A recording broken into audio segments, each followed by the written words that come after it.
Real quick, ladies and gentlemen, frogs and dinosaurs. Excuse me for what I was saying in my last video. I just wanted to set the record straight and tell all of you that it hasn't been easy for me to understand the faith. And sometimes I still struggle with it today, quite frankly.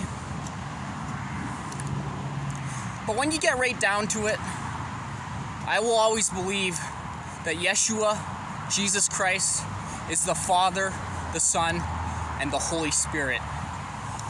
Jesus, the Lord and God, appeared in human form one time before us all. One time and one time only. The word of the Lord, on the other hand, I'm not sure about that. I think the word of the Lord has been tweaked and tampered with, like at the Council of Nicaea. I think certain things may have been added, other things may have been removed. How can you trust somebody when I wouldn't even trust my neighbor with a sandwich, even with instructions? Let's say I have to have a sandwich ready-made for a special occasion. Would you trust your neighbor to make it correctly? I don't know. How could you trust anything anyone says ever? But I believe the integrity of the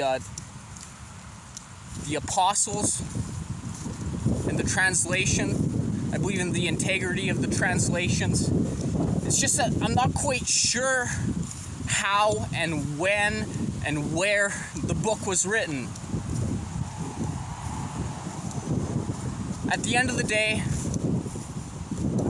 what I said I did on my last video, that's something that I do occasionally, once in a blue moon.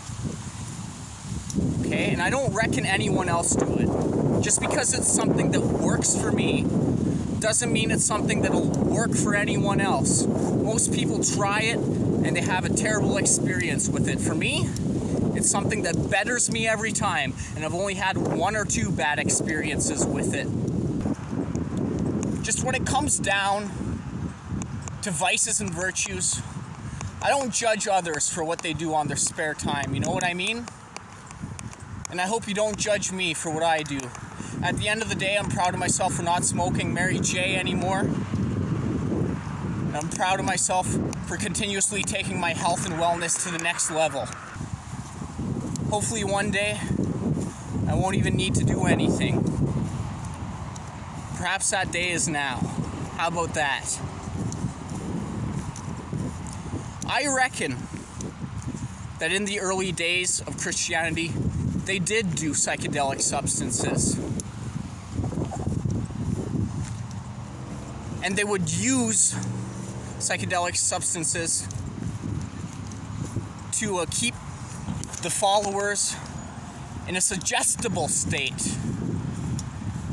When you're on those psychedelics, you're in a very suggestible state, and whatever's spoken before you could have a profound influence on your journey. I'm not sure what they were talking about back in those days, for better or worse, a gift or a curse. That's how Christianity feels to me sometimes. It's like a gift and a curse. But one day, this will all make sense. And one day, the greatest gift of all will come to mankind, and that's peace on earth.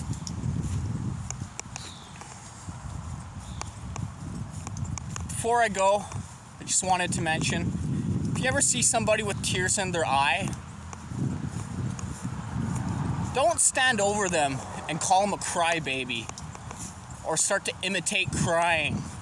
That's not going to do anything for them. It may make the tears stop for them sooner, but if anything, that's only going to cause them more turmoil and emotional pain down the line. Okay? I'd rather you walk out of the area, run away as fast as you can, than stand over someone who's crying and go, wah.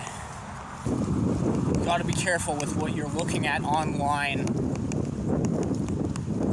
No matter what you think, no matter how you feel or what you believe, you'll find information out there that suits your individual confirmation bias. You know what I'm saying?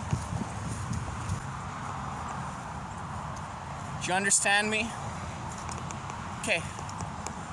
Vitamins, see you later.